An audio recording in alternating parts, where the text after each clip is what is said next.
Se créer un espace intérieur de liberté totale. Issu du livre Lâcher prise de Benoît Hémonier. Se créer un espace intérieur de liberté totale. Qu'est-ce qu'un espace intérieur de liberté totale?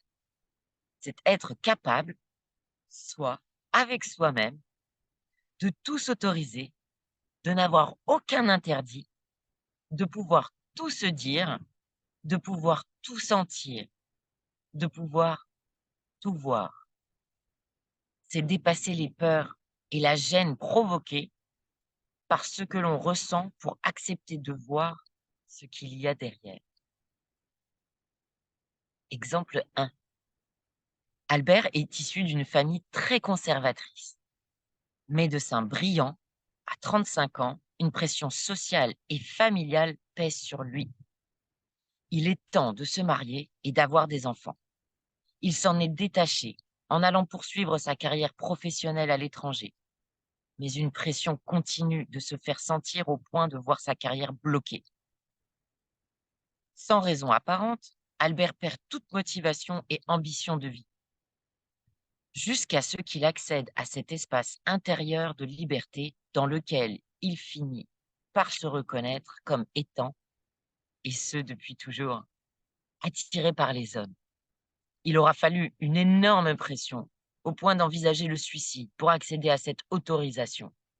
L'histoire familiale, la culture de son pays, la religion, tout cela a constitué d'épaisses cloisons qui ont coupé Albert d'une partie de lui-même.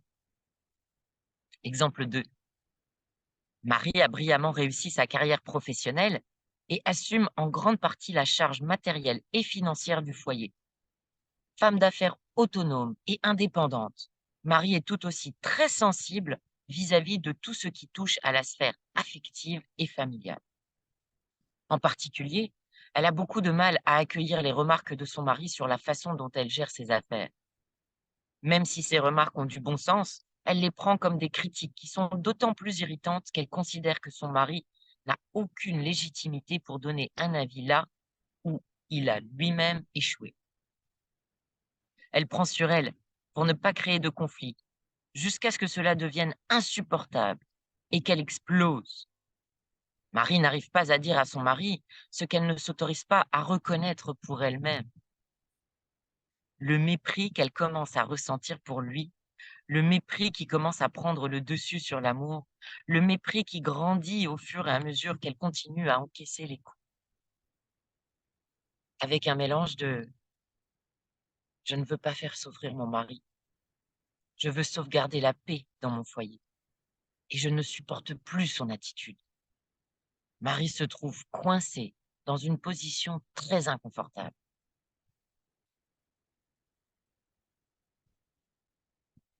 Sans cette autorisation totale d'être soi-même, il n'y a pas vraiment d'issue. Soit nous nous soumettons à l'extérieur et nous souffrons à l'intérieur, soit nous nous battons contre l'extérieur et nous souffrons des coups que nous donnons et que nous recevons.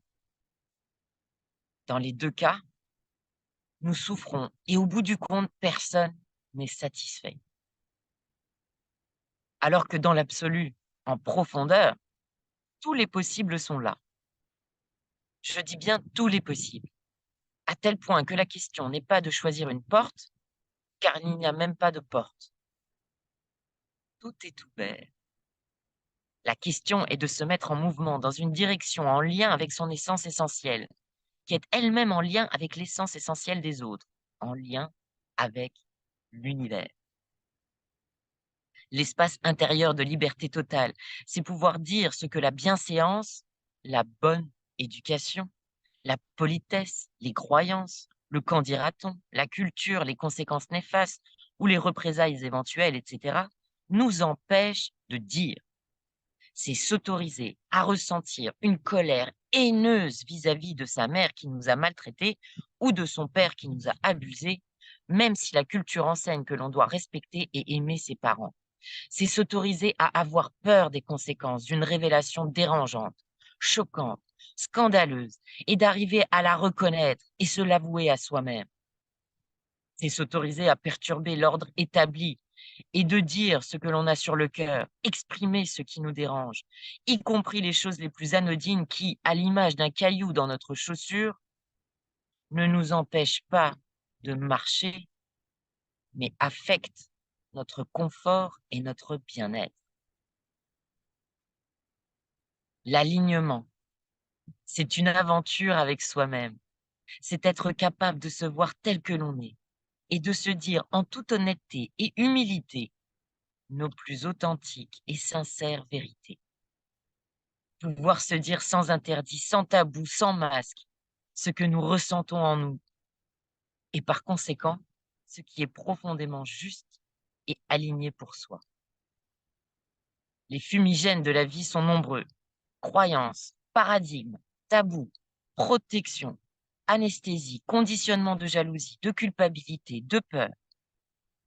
L'aide de personnes ressources, confidents, amis intimes, professionnels de la santé ou de l'accompagnement, peut être précieuse pour intensifier la présence à soi, mettre les projecteurs à l'intérieur et pour faire la part des choses dans la confusion générée par la fumée.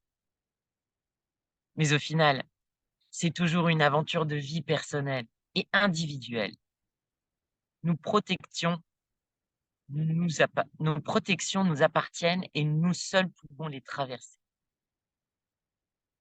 C'est en ce sens que l'aventure est individuelle, ce qui est paradoxal avec la dimension universelle et collective de l'aventure de la vie.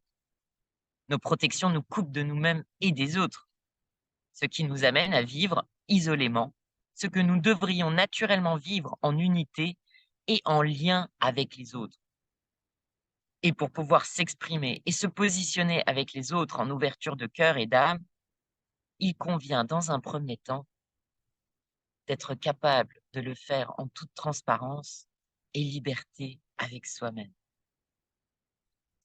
Les projecteurs à l'intérieur, c'est avoir une attention juste aux